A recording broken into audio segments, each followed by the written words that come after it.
أعوذ بالله من شرور أنفسنا وسيئات أعمالنا من يهده الله فلا مضل له ومن يضلل فلا هادي له وأشهد أن لا إله إلا الله وحده لا شريك له وأشهد أن محمدا عبده ورسوله يا أيها الذين آمنوا اتقوا الله حق تقاته ولا تموتن إلا وأنتم مسلمون يا أيها الناس اتقوا ربكم الذي خلقكم من نفس واحدة وخلق منها زوجها وبث منهما رجالا كثيرا ونساء واتقوا الله الذي تساءلون به والأرحام إن الله كان عليكم رقيبا يا أيها الذين آمنوا اتقوا الله وقولوا قولا سديدا يصلح لكم أعمالكم ويغفر لكم ذنوبكم ومن يطع الله ورسوله فقد فاز فوزا عظيما ثم أما بعد.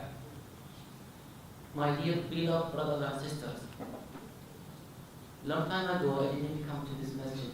I feel as if I'm away from my brothers and sisters. So when I've been given the choice this Friday to come and to meet my brothers and sisters, it just came to my mind, what will be the khutbah about? Each individual in this life, let me speak and be a little bit, let's say, racist. I love my Muslim brothers and sisters. If we are not going to learn from each other, there is no use. We have to put in our mind our Prophet Muhammad and Allah subhanahu wa ta'ala, his advice. وَالْعَصْرِ إِنَّ الْإِنسَانَ لَفِي خُسْرٍ إِلَّا الَّذِينَ آمَنُوا وَعَمِلُوا الصَّالِحَاتِ وَتَوَاصَوْا بِالْحَقِّ وَتَوَاصَوْا بِالصَّبْرِ. Our existence in this life, that we have to be close to each other. And if you find me committing mistakes, you have to come and to advise me in a very humble and nice way. The reason of today's khutbah is about everybody is asking how I can be happy in this life. How I can make my life more happier than whatever right now. The answer is very easy from our Prophet Muhammad. He summarized our happiness in this life in this hadith. Prophet Muhammad said, "Man asbaha aminan fi sirbihi." Whoever is awake and he is secure and he has the security in his place, this is one of the conditions. Mu'afan fi badani, and he is fit and he is healthy in his body. Indahu quta yawm, and you have the food, the enough food for today. 3 prerequisite conditions. If you have those 3, the results will be what Prophet Muhammad said, فَكَأَنَّمَا حِيزَتْ لَهُ الدُّنْيَا بِحَذَافِرَهَا. As if you have dunya in your hand. How many of us today, just look around you, around the region, what's going on, regardless of our nationality. I'm talking about the Muslim people and the non-Muslim people who survive in this beautiful country, regardless of the shortcomings, regarding about the negative things which is in the street around us. Think about how we can get the benefit of our existence in this life, and especially in Kuwait. Prophet Muhammad said that whoever is awake and he is secure in his place and he is healthy in his body, the third thing is, and you have the food, the enough food for today. Prophet Muhammad told us, don't think about tomorrow. The problem, my brothers and sisters, what kills us is that we are so much thinking about the future and we forget what we are right now having. I'm not saying that we shouldn't think about the future. We shouldn't plan, but you have to plan your future according to Allah subhanahu wa ta'ala's rules and regulations. Unfortunately, most of us are behind raising kids in a proper manner, and we forget ourselves as parents. For example, a father who smokes cigarettes, a father who came late to his house, how on earth he will have a proper he is not existing in that house. What I'm trying to say is that the reason for happiness in this life is that the more you are closer to Allah subhanahu wa ta'ala, the more you have a peace of mind. Let me just bring the story to you. It's a story happened. A man, his brother passed away and he left his own kids.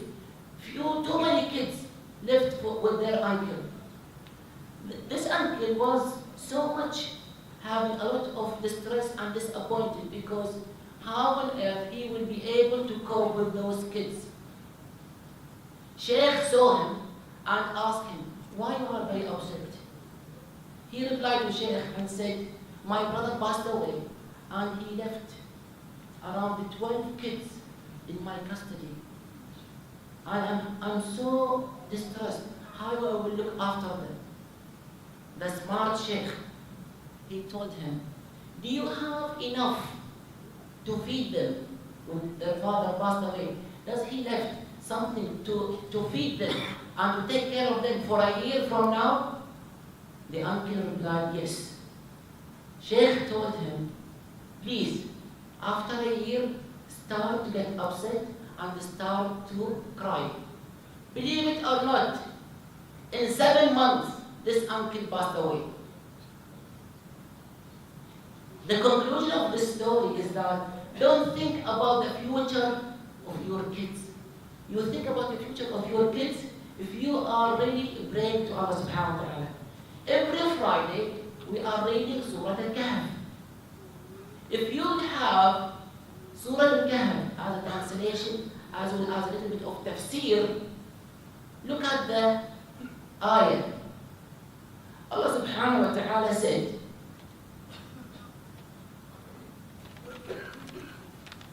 there are 2 kids, 2 orphans being left alone.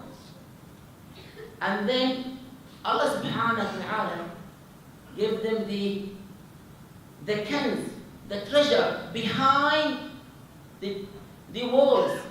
And that walls belongs to their father. What this father was doing, this father was Salih. This father was a wise human being. This father was a wise father who raised his kids. The conclusion is that look after yourself, my brothers and sisters. Worship Allah subhanahu wa ta'ala properly to fulfill the criteria that you will be happy. How many of us right now, we were so much into investing in our kids in the school, and we are suffering so much. We are beating our kids. Why they didn't get the grades? But how many of us were so much humble enough to wake them up to come to Friday prayers? I'm not about Fajr prayers. This should go without question. Today, if you teach your kids, it says that raising kids, it goes through 3 stages. The first 7 years, from 0 to 7, your kids, as if you are playing with them. They are like toys. The first 7 years. The second 7 years, from 7 to 14, you have to treat your kids as if you are treating somebody who is serving you. You give him an order, or you give her an order, of course, kindly. So they will serve you. They will look after you. The third stage, which is from 14 to 21, is the stage or the phase of that your kids, either they will be your enemy or they will be your friend. All of us has maids at home. All of us has somebody who serves us. Even you as a husband helping your wife, or your wife is helping you, if you don't treat her properly, or she is not treating you properly, he or she will be your enemy or your friend. Think about, my dear brothers and sisters, how we have to be happy in this life with our kids and with our family. And don't forget that Allah subhanahu wa ta'ala, the life is short, is so short. If we go to live for 40, 50 or 60 years, one day will come, we'll be somewhere else. أقول قولي هذا وأستغفر الله لي ولكم فاستغفروه إنه هو الغفور الرحيم.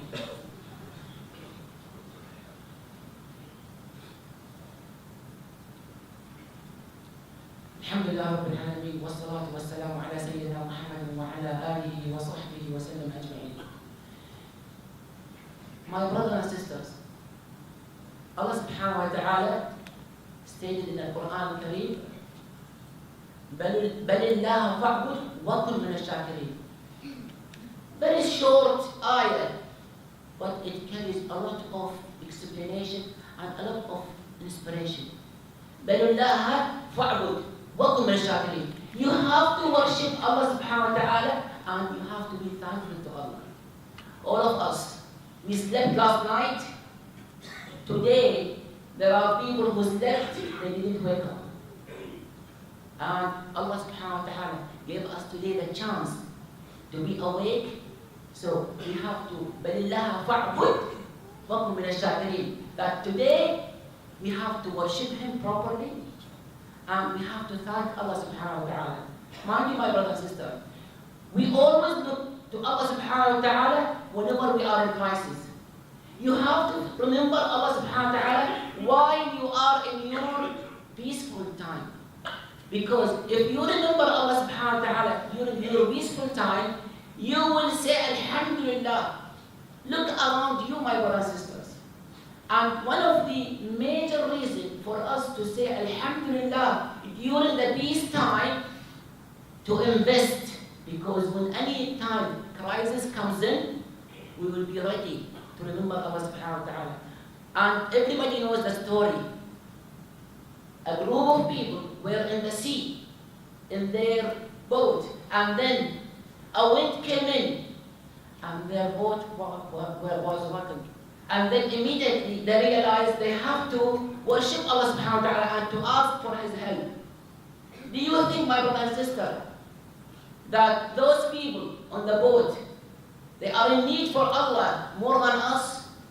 No, because right now, those people who've been tortured around us, we are circled by a lot of war around Kuwait.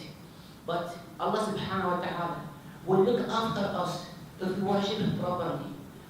My conclusion, my dear brothers and sisters, don't ever look at the luxurious lives other people are enjoying.